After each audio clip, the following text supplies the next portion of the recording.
All right, screen situated.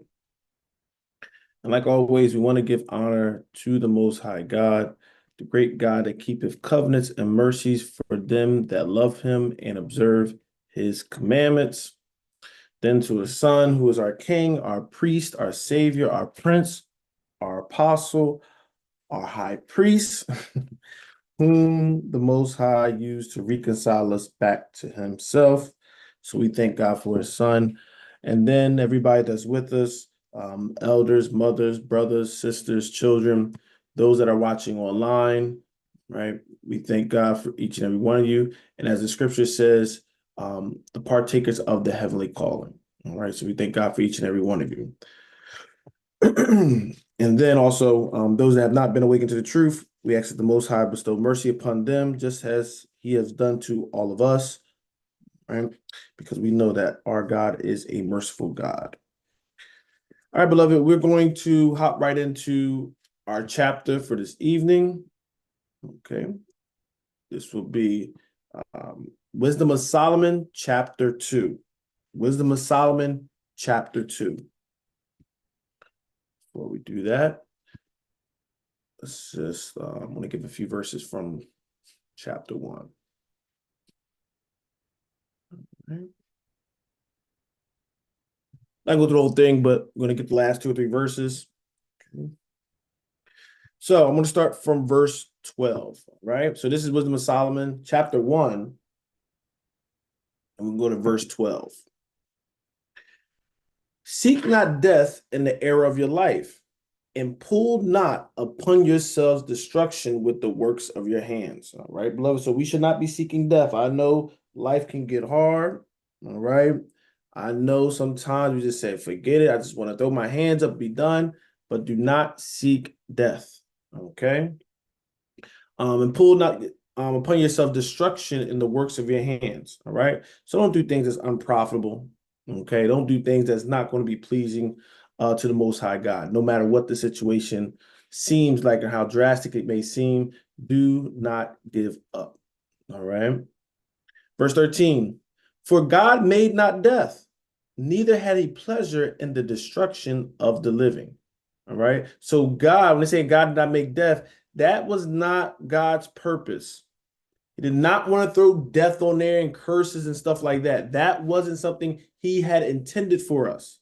Okay. It's a big mystery. He did not intend death. He is not death. He is life and everything. All right. But the absence of life, right, be death. Okay. Taking away the opposites of blessings, you don't want to be obedient, will be what? The curses and everything. So he's not like he's trying to offer these things to us. He breaks it right down. For God made not death, neither have he pleasure in the destruction of the living. You don't have no pleasure in things being destroyed and death happening. You don't sit back and, oh, man, I'm glad people get destroyed. No. Okay. Verse 14, listen, for he created all things that they might have their being. And the generations of the world were healthful. And there is no poison of destruction in them, nor the kingdom of death upon the earth. So when he was making things, okay, this is good. The lion, okay, the lion is good. The plants, this is good, this is good, this is good, this is good, right? He wasn't having the preconceived notion to put death, implement death in them. Okay. So these things were meant to what? Be eternal, to last. Okay.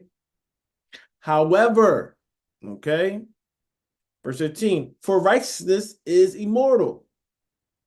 Okay, righteousness is not supposed to be a temporary thing. All right, it ain't supposed to be a limited thing, it's supposed to be an everlasting thing. Verse 16, but something happened, but ungodly men with their works and words called it to them. I say you asked for it, right? We asked for it through our actions and through our words. For when they thought not to have it their friend, read it again. For when they thought to have it their friend, they consumed to naught and made a covenant with it because they are worthy to take part with it. Okay. So once again, beloved, I think there's another passage as well. It might be in Ecclesiasticus, but it talks about that. So his plan was not that all this death and destruction he knew was going to happen because he is God, right? but that wasn't how he had things set up, okay? Things were supposed to be eternal. And yes, us as well, all right? We were supposed to be eternal, okay? Never supposed to taste this death, but of course, this is why when you go to 1 Corinthians 15, Paul is, talking about that and saying, and Adam, right? We all die, right? Adam brought in that death. Why? Through his actions. Okay. So that brought death in. But if Adam, Eve never did that act, right? What happened? We'll just be living. That wasn't introduced to them, right? Until they chose death. Okay. All right. Now we have Wisdom of Solomon chapter 2. All right. Wisdom of Solomon chapter 2. And is a short chapter, but I just try to get precepts to kind of fill it up a little bit. Verse 1. For the ungodly said, all right, now it's dealing with the ungodly said, reasoning with themselves, but not aright. Our life is short and tedious, and in the death of a man there is no remedy. Neither was there any man known to have returned from the grave. So when you're looking at this verse, he's saying the ungodly coming and they basically counseling within themselves. They reasoning within themselves, okay? Sometimes when you reason, beloved, you can find some good things, right? Some wisdom, even things that might be in the Bible that you didn't know about. But he's saying theirs wasn't all right. All right. Sometimes you can what? If you trust in your own mind and your own understanding, all right, it can lead you astray. And this is what the ungodly do. All right. They start thinking about certain things, and sometimes they come up with the wrong conclusion. Right. So you're like, life is short, death. We can't stop death. Right? Death is going to happen. It's going to come, which is true. Right? And they said, we ain't see nobody return back from the grave. Right? So verse 2, for we are born at all adventure, and we shall be hereafter as though we had never been. For our breath in our nostrils is as smoke, and a little spark in the moving of our heart. Okay? So, I mean, this is particularly true, breath in the nostril as smoke, all right, it's there, going to vanish, right? The spark and the moving of our heart.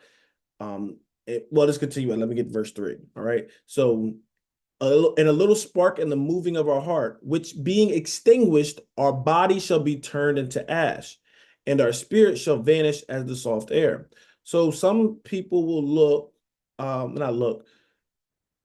there's, I don't know what doctors or I don't know who kind of found out, but they say, with that spirit, they actually weigh the spirit. They say when somebody dies, like when you weigh it when they're living and then when they're gone, they'll talk about the spirit have a certain weight to it, but also they talk about it's almost like a jolt too. Like, it's almost like I don't know if they say fire or electric, that's kind of how life is, and it jolts the body. So you have different and breakdowns even about how life is and how the spirit, quick in the body. So he's just saying the same thing, little spark moving of the heart. And he's saying that spark that we got that keep us going, right? That engine of our heart, it's going to stop, right? It's going to stop. And then guess what? When that goes, the body's start depleting immediately. All right. Death is there and it start going to that corruption mode. And our spirit shall vanish as the soft air. All right. They're not particularly saying things too wrong right now, right? This is what's happening. So they're thinking about this and looking at this and contemplating life. Verse 4, and our name shall be forgotten in time, and no man shall have our works in remembrance, and our life shall pass away as the trace of a cloud, and shall be dispersed as a mist that is driven away with the beams of the sun and overcome with the heat thereof. All right, so a lot is poetic and talking they're doing right now is basically saying we can't escape death. All right, we're gonna have a time. Death is gonna happen, and all the things we've done, it ain't gonna be remembered. Okay, so get us to verse 5. For our time is a very shadow that passeth away, and after our end there is no returning, for it is fast sealed, so that no man cometh again. All right, and I forgot to say it, but y'all should know now. If y'all got something, make sure you bring it out. Okay. So for our time is a very shadow that passeth away. All right. So we just got a certain season here and it's over. And our end there is no returning, for it is fast sealed, so that no man cometh again. All right. So basically, once it's over, it is over. All right. This is the conclusion they're getting from this, which is life. You ponder on life. You're looking at it like, man, we see generations come and go, and what is there to show for all these kind of things? So they're thinking about these kind of things. All right, which is typically somewhat natural, right? Sister Team, what you got? And I have Titus 1:14 through 16, on how the ungodly mindset is. I mean, like you said, what they're saying is true up to a certain point. Absolutely. Especially verse 5. Mm-hmm. Now, because there is a after, life, Mm-hmm. which is forever, eternally. So that's what I have for that. So Titus, you said 1:14 through 16? Yes. I'll read it for you. Not giving heed to Jewish fables and commandments of men that turn from the truth. And unto the pure all things are pure. But unto them that are defiled and unbelieving is nothing pure. But even their mind and conscience is defiled. They profess that they know God, but in works they deny him, being abominable and disobedient, and unto every good work reprobate. We're reading right now reprobate minds, which is ungodly. And this is I like this passage as well with that giving heed to Jewish fables. All right. I told y'all just because it's old and it's written in Hebrew or something, don't make it true. All right. There's been fables, people, everybody write their little fables and stuff. Okay. So they will have their little stories, they'll pass down little stories, right? Even the church, they pass down stories, but a lot of them can be commandments of men. All right. And if you believe sometimes these stories and these sayings over what? The truth, you will what? Turn from the truth. A lot of us got bad doctrine for what? Some commandment of men or some Jewish fable or just some fable from somebody random, all right? So we have to understand that. And when we know that somebody's not doing right, you cannot trust their mind and what they're telling you as well. Yes, they could say something that is true, but it's not delivering the spirit of truth, okay? But this is why I said they'll sprinkle something, right?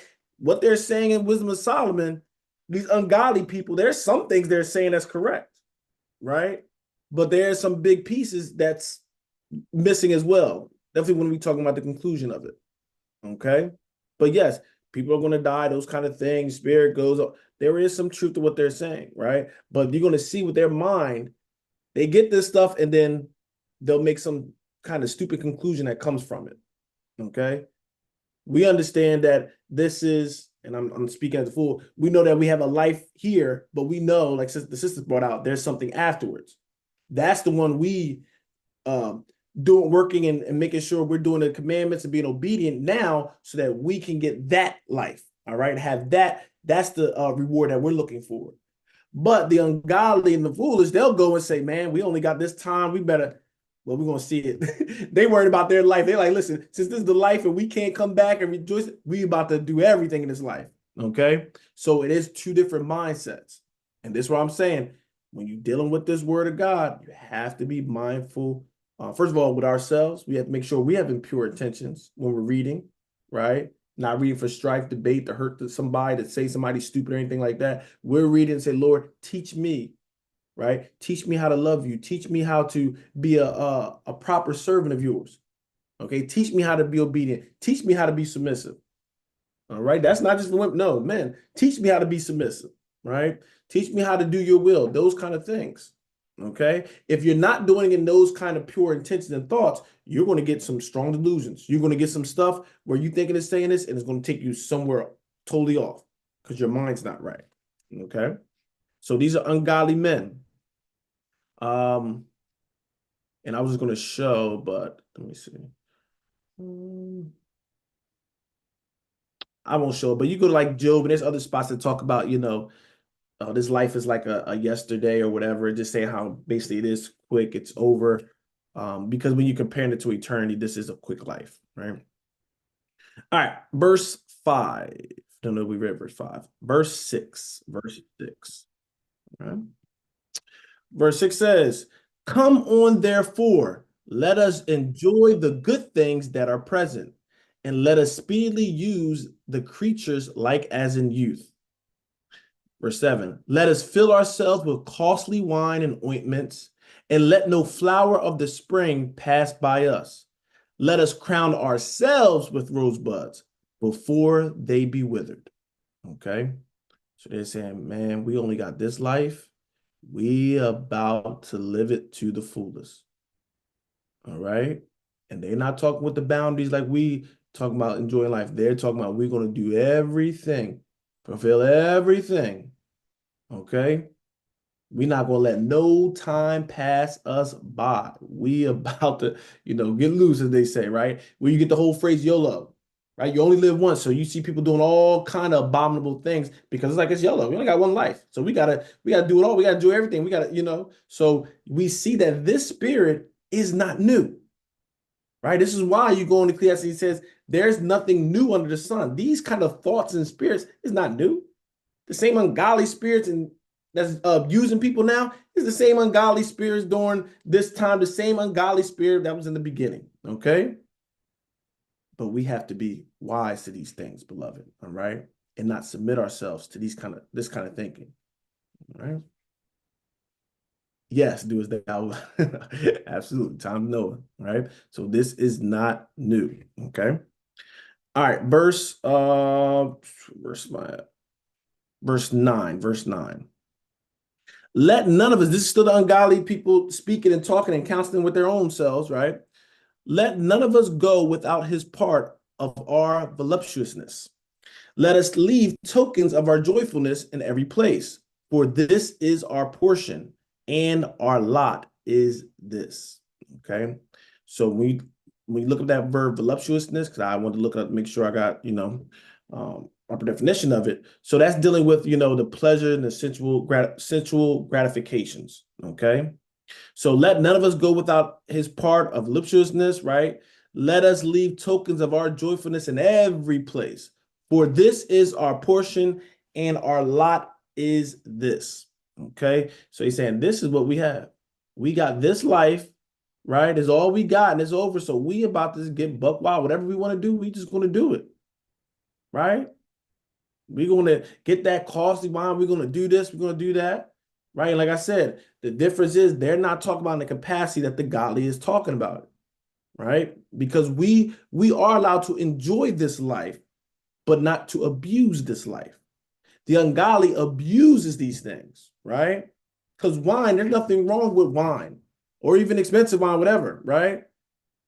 But they're not talking about just taking a sip and say, okay, I experienced this, blah, blah, blah. They want to abuse these things. These things, the Most High, they're trying to do it in certain natures and things that's not, according to what we're allowed to do. All right. So this is very, very important. All right. Brother Kai, do you have something? So you got from you. Yeah, I just want to add like something to what you just said. Like there's absolutely nothing wrong with some of this stuff, but with the mindset that these people have, when we read down further, we're gonna see where this Mm-hmm. takes you. I just wanted to add that. Absolutely. Yeah. But I'm gonna because but let's get to it.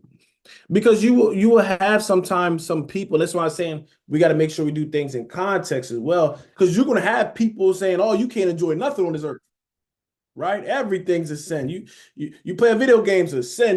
You like to cook different meals, sin. You like to go on a roller coaster, like everything. If you can smile and be happy about it, put it as almost like it's a pleasure in this world and it's wicked. That's not his beloved. Okay. So I want to make sure we're being careful what we're saying because some people are like, man, to serve the Lord, you can't do nothing. You can't be happy. You can't smile. You can't let no. All right. Remember, he made all these things and said it was good. Okay. If you use it to its intended purposes, you'll be all good. But let me go. We can go to Ecclesiastes chapter 2. I think it might be 3.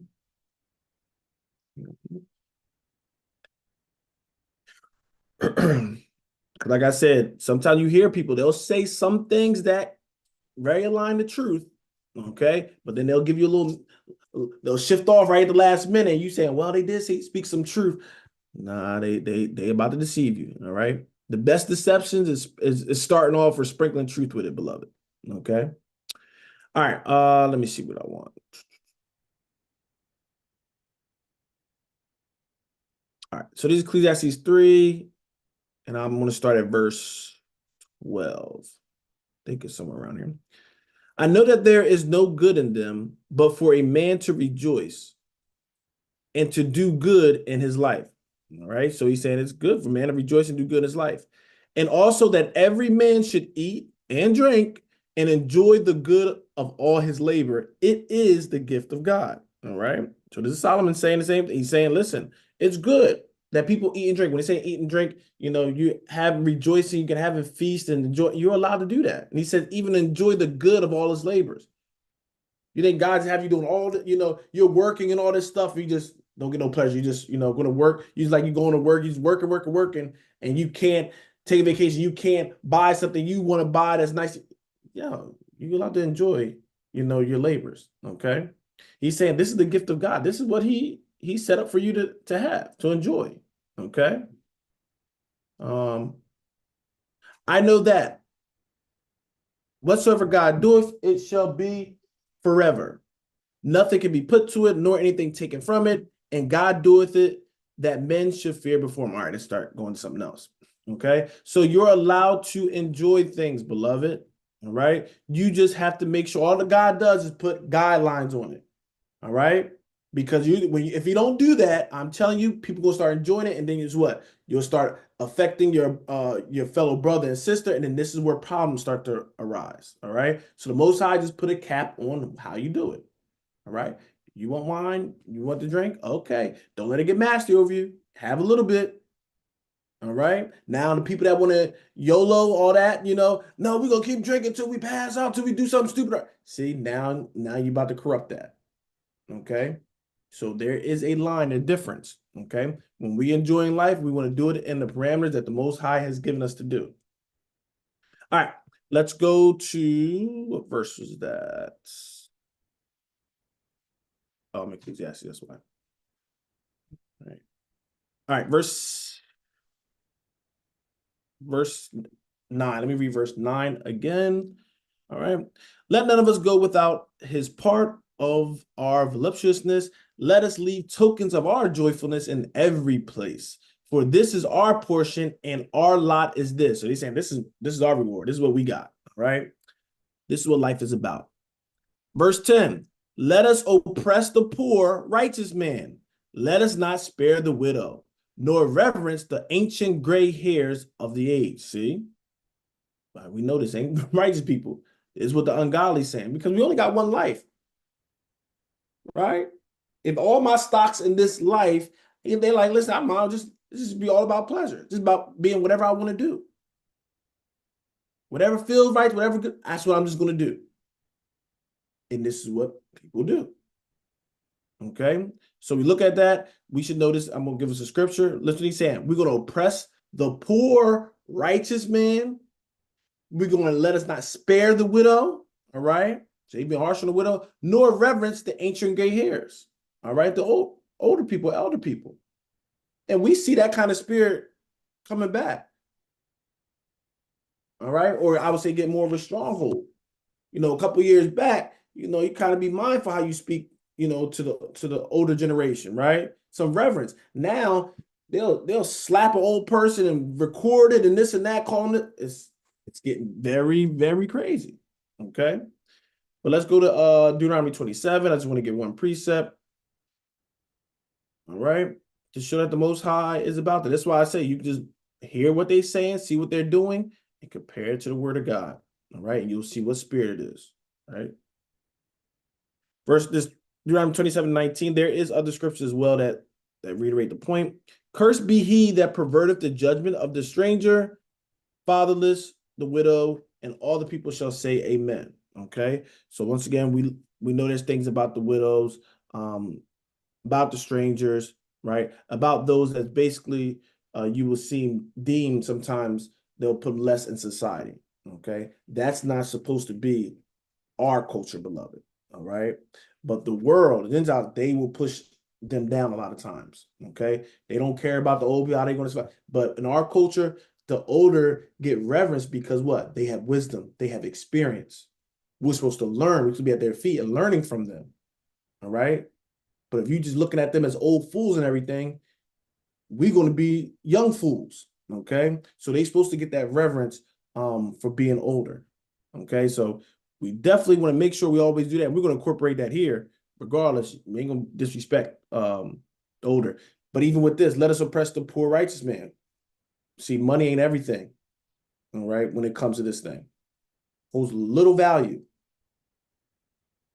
Though now a righteous person can have a lot of money. They ain't saying nothing wrong with that as well. However, we don't equate righteousness to money because there's going to, like it just says, poor righteous man. There's going to be some, right, that's in need, but it's not because of their relationship, right? But some people, and you see in churches where, oh, they're blessed because they got all this stuff. No, that is not how the Bible explains the righteousness. It's about what you're doing and how much you submit to the Most High is how you getting blessed, okay? And it ain't just monetary, all right? So when we look at it, we have to look at it through a different lens than how the world looks at it, all right? Let's not spare the widow. Once again, we see plenty of scriptures with this. We're supposed to protect the widows. Even when you go to, it was Timothy when the deacons happened. Remember what the issue was, right? They're neglecting the widows, okay? We implemented officers to what? Make sure that is not the case, okay? So what died society, you know, they'll push these kind of people low on the totem pole. Oh, they don't mean nothing, blah blah blah. With us, beloved, our culture, we are not supposed to do that. All right, we honor them, we protect them. Okay, I guess you had a precept. Let's look at that. Yeah, I think that's the other precept. Yeah, I think I was gonna get that one too. Yep. So this is Exodus 22 and verse 21. Thou shalt neither vex a stranger nor oppress him, for ye were strangers in the land of Egypt. Ye shall not afflict any widow or fatherless child. If thou afflict them in any wise, listen, and they cry at all unto me, I will surely hear their cry. And then what is God going to do? And my wrath shall wax hot, and I will kill you with the sword, and your wives shall be widows, and your children fatherless. So he's going to turn that punishment and flip it right back on you. All right. You want to treat the widows wrong and all that stuff because the man died and now you want to take advantage of them, right? And treat them a certain way. Oh, don't worry. Your wife won't experience that. I'm gonna go and handle you. All right. The strangers people come in, the stranger, you want to treat them a certain way. Okay. So we have to remember, beloved, we treating everybody. Okay. We give them that respect, reverence, ain't nothing earned. No, we give you that. Now, if you do a behavior that we got to check, we just got to check it. All right. But we're not just because you're in a certain predicament, it ain't a reason or a license to treat someone bad. Okay. All right. Verse 10, verse 11. Let our strength be the law of justice, for that which is feeble is found to be nothing worth. So you see what they're saying? Strength is what matters, right? Our strength is going to be our justice. We're going to create our righteousness. We're going to create our justice, all right? And that law, right, is based upon your strength, okay? What you can do, what you provide. And this is kind of, you know, Gentiles teach as well, right? We're the higher ups, we're this class and all that stuff. So we're going to create our own form of justice, and everybody else, we treat them how we want to treat them. Okay. If they can't provide to society, no, they're just a burden. That's why they say burden to society, right? They old, oh, they can't do nothing, right? They're a burden to society. Right? Oh, they're a burden to society. All right, but that's the ungodly. Okay. Everybody, widows, fathers, straight, they have a role that they can play just like anybody else when it comes to us. Verse 12. Listen, therefore, let us lie in wait for the righteous, because he is not for our turn, and he is clean contrary to our doings. He upbraideth us with our offending the law, and objective to our infamy, the transgressions of our education. Okay. So he's saying, listen, because of this, because we go with our strength and all that stuff, and we basically, remember I said, just from this thought, look what's happening. Look how it's manifesting. All right. Because we only can live now. Now we about to oppress other people. We're going to deem ourselves strong, and we have the power to do this. And now we can lay in wait for the righteous. All right. Because they're not going to be agreeing with us. See, we don't care about them. We're going to destroy the widow, the stranger, the fatherless, all that stuff, and the old. But the righteous is going to what? Try to protect them. So we got to do something about these righteous people. All right? Because they're not going to be hand in hand with us. And this is what you got to think, beloved. If you can be hand in hand with them, you got to see you probably not righteous then. Okay? Let's go to a few, two spots. Let's go to Proverbs chapter 1. Proverbs chapter 1. Okay. I'm going to start at verse 10. Proverbs 1 and verse 10. My son, if sinners entice thee, consent thou not. Right? It's very clear. They can entice you. They trying to get you. Don't go with them. Don't be hand in hand with them. Verse 11. If they say, come with us, let us lay wait for blood. Let us lurk privately or privily for the innocent without cause. Come, join us. You know, we here, we sitting waiting for opportunity for bloodshed to destroy somebody that's innocent, somebody that's not guilty. All right, this is their thoughts. Verse 12. Let us swallow them up alive as the grave and whole, as those that go down into the pit. Let's totally destroy them. Okay. We're going to lie in wait. This is going to be our mission. We're going to sit and try to plot on somebody. This is why he's saying, I want you consenting with them. I want you dealing with them. All right. Let's go to Proverbs chapter 28. Sorry. Proverbs 28. It might seem harsh, beloved, right? Like, dang, but you're going to be set up with this. All right. Because the Most High is going to punish them. And he said, if you hand in hand with them, you're going to get the punishment too. Proverbs 28 and verse 4. Proverbs 28 and verse 4. They that forsake the law praise the wicked, but such as keep the law contend with them. Read that again. They that forsake the law praise the wicked, but such as keep the law contend with them. All right. So you just forsaking the law, not doing what God is saying, right? What's he saying? He said, by default, you're praising the wicked. Because some people don't see it like that. Oh, I'm just not doing them laws and commandments and everything, but I'm still, no, he's saying you're praising the wicked. Your actions will show what your praise is. All right. But those that keep the law, by keeping the law, you're what? You're contending with them. That's the two options. You don't want to do the law? There's no problem. You're praising the wicked. You're wicked. Okay. You're on their side. But once you start keeping the law, you're at what? You're at opposition with them. Verse 5. Evil men understand not judgment. Say it again. Evil men understand not judgment. They don't get judgment. They don't have understanding of things. But they that seek Yahweh understand all things. Okay. This is a good one because we see the ungodly, right, talking and coming all this stuff in their head because they don't understand judgment. They're looking at this life and saying, this is it. All right. But we understand, when we're saying all things, we understand that there's something after this. All right. And that's why we know this life is different in how they're looking at it.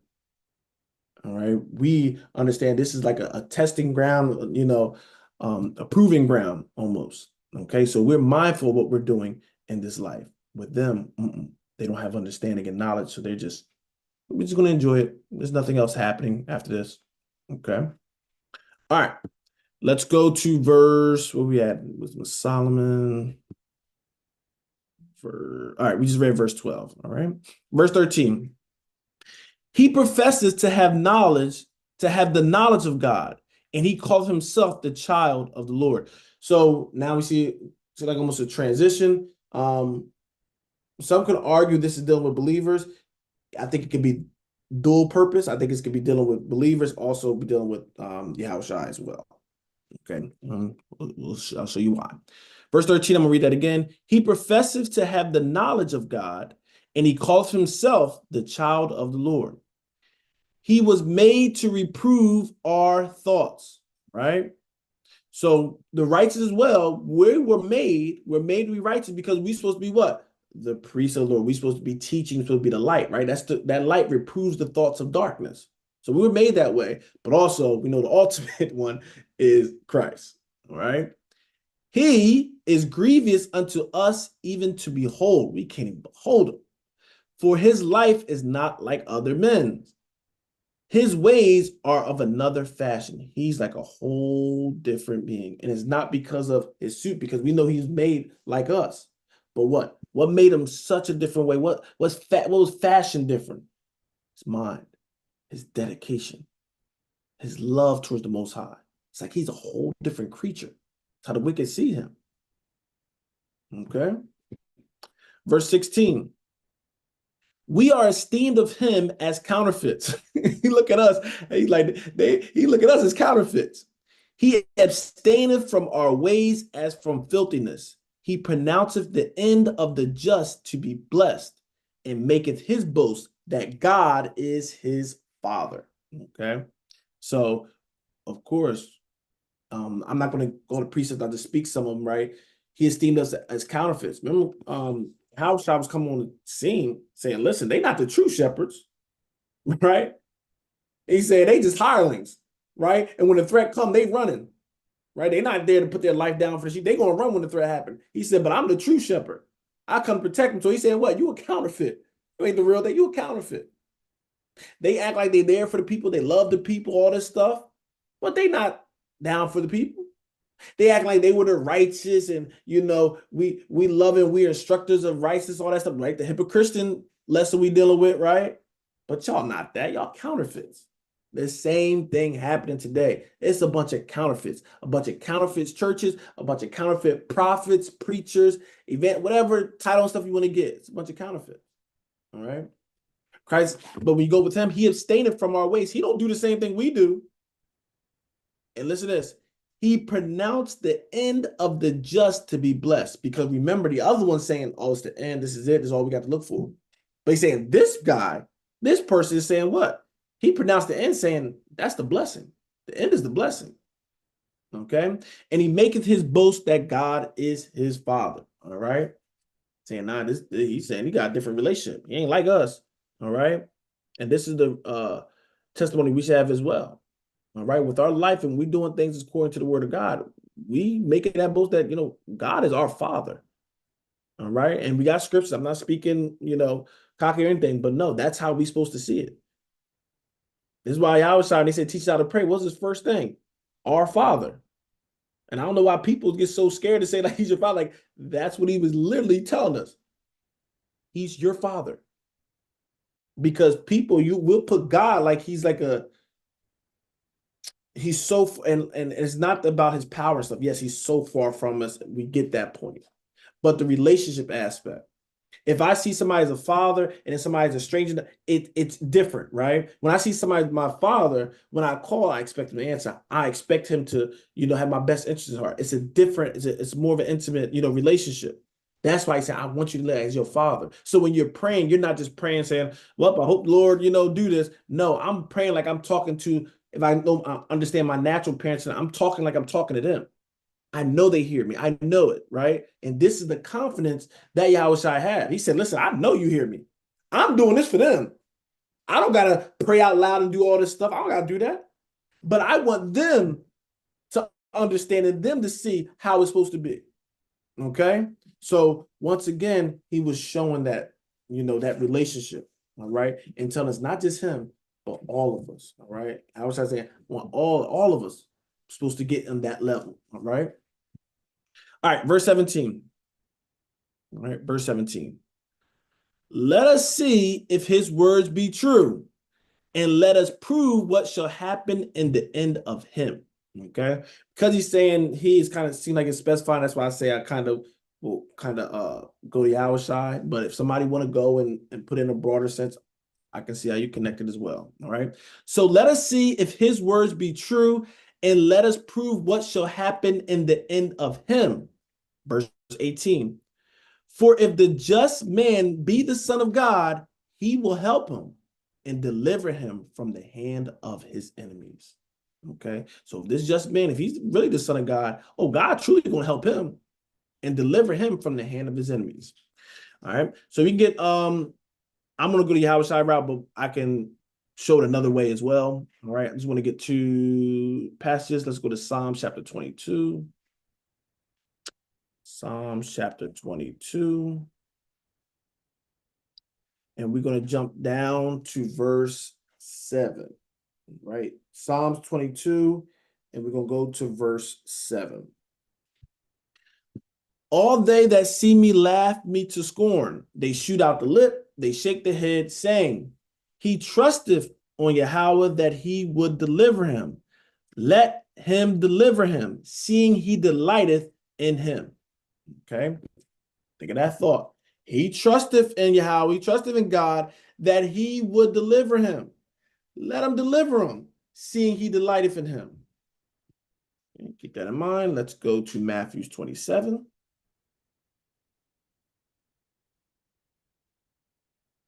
Matthew 27, and we're going to go down to verse 42.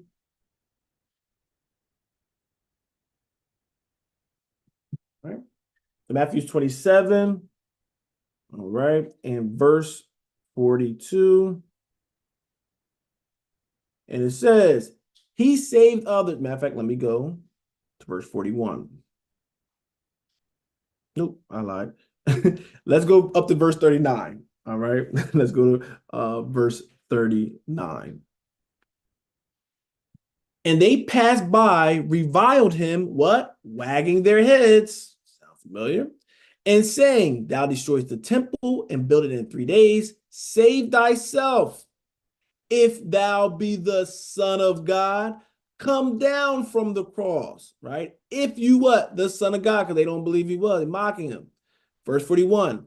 Likewise, also the chief priests mocking him with the scribes and elders said. So it ain't even just, we think about the wicked and ungodly, it ain't always thinking always outside. Sometimes what? It's right within. Verse 42. He saved others. Himself he cannot save. If he be the king of Israel, let him now come down from the cross and we will believe him. No, they wouldn't have. Verse 43. He trusteth in God. Let him deliver him now, if he will have him. For he said, I am the Son of God. Right? He trusts in God. Let him deliver him. We already got that, right? From the scriptures. All right. So this is a certain fulfilling of the scriptures as well. Let me see what we got. Yep. Okay. So you have the same thing, sis. All praises. Also, when you're looking at the death as well, I didn't get to it, but remember, his death, it says, curse everyone that dieth on the tree. Okay, so that was like a curse to be, definitely hung or put on the tree. Okay, but he took that in when he was dying, so that's why they say like he was a curse for us and things of that nature. Okay? So when you look at that, for if the just man be the Son of God, he will help him and deliver him from the hands of his enemies. All right. Verse 19. Let us examine him in despitefulness and torture, that we may know his meekness and prove his patience. What they do?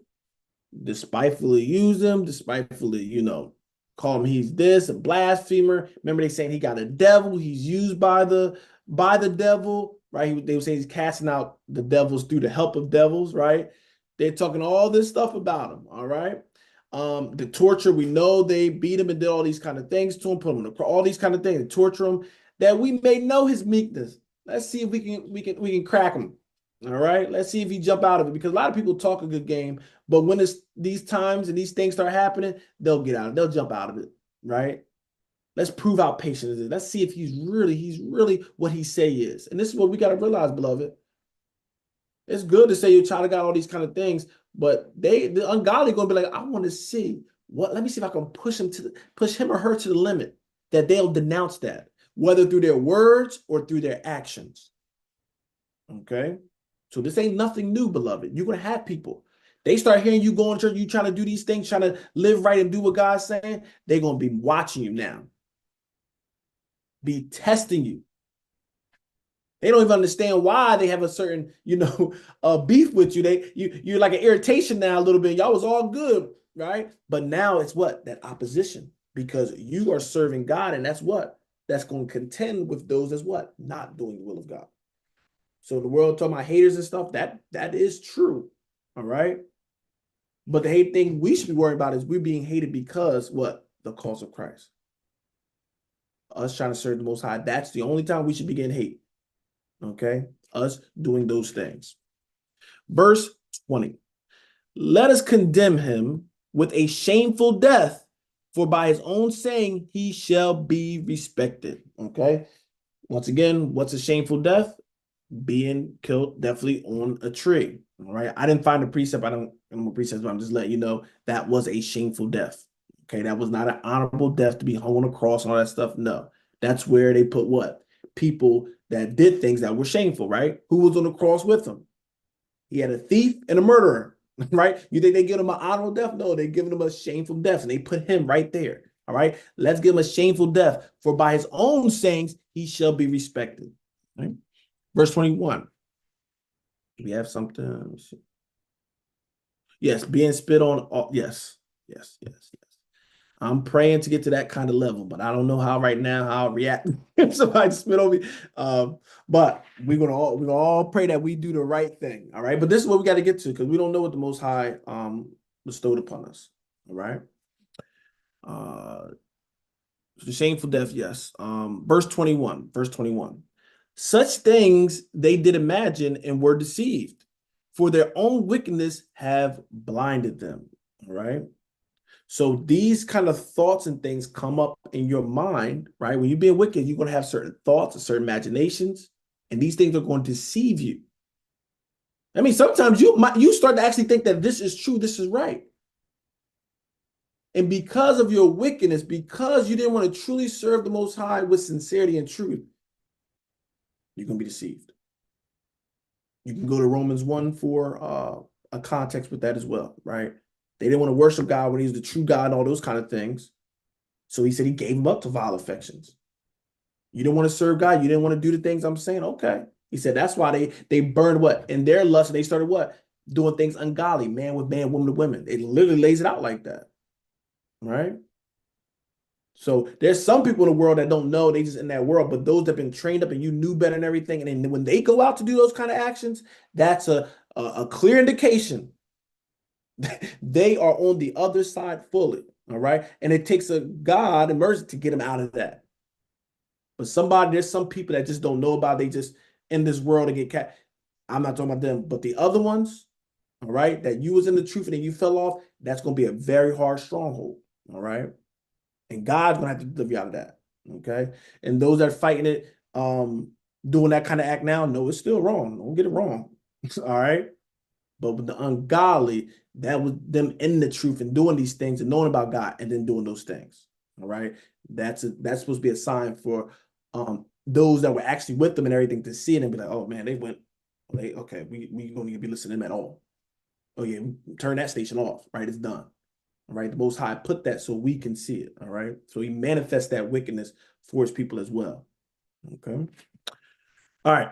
That goes for anything you're doing. They talk about, doing what God's saying, the commandments in the Bible, and they tell you, one sentence, they saying that, then you see them again, and now they're talking about this whole thing is wrong. The Bible written by white man, and this is that. God ain't real. It's about, all this stuff. And when they start doing all that stuff, now you see that, all right, you done went to the ungodly route. Okay. Verse 21, verse 20, nope, 22. As for the mysteries of God, they knew them not, neither hoped they for the wages of righteousness, nor discerned a reward for blameless souls. Right? I'm going to say it again. As for the mysteries of God, they knew them not. right? This thing was starting off with, we're thinking about our lives and having fun with it because they didn't know the mystery of God. Some of them didn't know that there's something afterwards. And this is not, remember, even Paul time, he had to talk about this. They was thinking there was no resurrection. And he was telling them, like, listen, if y'all don't believe in the resurrection, then our preaching was in vain. We telling y'all that Christ rose from the dead. For that reason that we have that hope. Because everybody didn't realize it was coming up from the dead and being truly resurrected in this life and everything. It was written in the Old Testament, right? But everybody didn't get it, beloved. I want you to know it's a lot of stuff we take for granted on the knowledge we got. A lot of them did not get that. Okay. So a lot of them don't understand the mysteries of God. All right, they didn't know them. Neither hope they for the wages of righteousness. Right? We're working, I told you, we're working here for what? We doing this stuff so we can get what? That righteousness from heaven. We want that payment. That's why we're working here. But they don't see the wages of the righteous. They don't see why y'all working for something after. Why y'all suffering? Y'all gonna suffer y'all whole life and restrict yourselves from all this pleasures of this world for something at the end. Why y'all doing that? Right? They don't understand the righteousness. They don't understand the reward. Okay. But we as the righteous, we understand the reward. We understand the rewards that they're doing right now. If they living in pleasures and not doing what thus saith the Lord, we know their reward. Okay. Read 20 through 22 again. As for the mysteries of God, they knew them not, neither hoped they for the wages of righteousness, nor discern a reward for blameless souls. So they didn't even have it in their mind about doing what's right and getting the righteous reward. All right. Verse 23. For God created man to be immortal and made him to be an image of his own eternity. All right. So I use this precept, right? Because it says, let man be made in our own image. And people are like, oh, well, it's showing that God has a nose, he got a mouth, he got a. That's not the image he's really reflecting. Okay. So once again, when we go there, because this is why I say they try to link that and then saying, oh, see what Moses seen, and they see the high part, they try to put God they try to form him like a corruptible man. We try to make him like that. No, it's not that. Okay. So God created man to be immortal. His plan was immortal. Remember, he said they chose death in the beginning of this chapter. He said, that wasn't my plan. Man chose death. So God created man to be immortal and made him to be an image of his own eternity, a reflection of his own eternity. He lasts forever. He made man to what? Last forever. Okay. It was not the plan for them to go off. We knew he knew what was going to happen, but that was not the setup. Death was not introduced. Man called upon death, okay, by going against the Most High. So Adam was to live forever. It wasn't just be a thing he died. Okay. Verse 24. Nevertheless, through envy of the devil came death into the world, and they that do hold of his side do find it. Okay. So we see through what? Through envy of the devil. The devil, unfortunately, the envy. He gets you to envy. He gets you to desire. His works is in desiring and trying to, what is it? He's a tempter, right? He works in the tempting and the deception realm, okay? And because of that, right, try to tempt you and everything, and that's how death comes when you take hold of him, all right? You know what I'm saying? You're making a good point, right? Yeah, why are we serving God? Why are we doing? And that's how death comes, all right? All right, beloved, anybody have anything they wanted to add? We got to 8 o'clock on the dot. Look at that.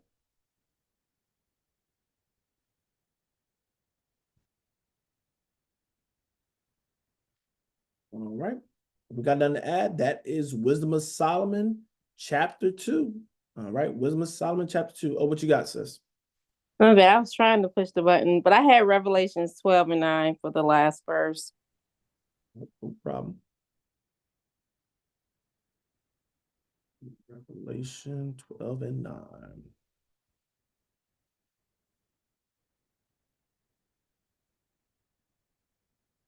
Okay. Revelation 12 and 9. And the great dragon was cast out, that old serpent called the devil and Satan, which deceiveth the whole world. he was cast out into the earth, and his angels were cast out with him. Right? Description. All right. So the devil also can go by Satan. All right. Also be called the great dragon. Also can be called a deceiver. All right. Yeah, a couple of definitely different names. All right. He is no good for us, beloved. Mm-hmm. Thank you, sis. Is there anybody else that had anything?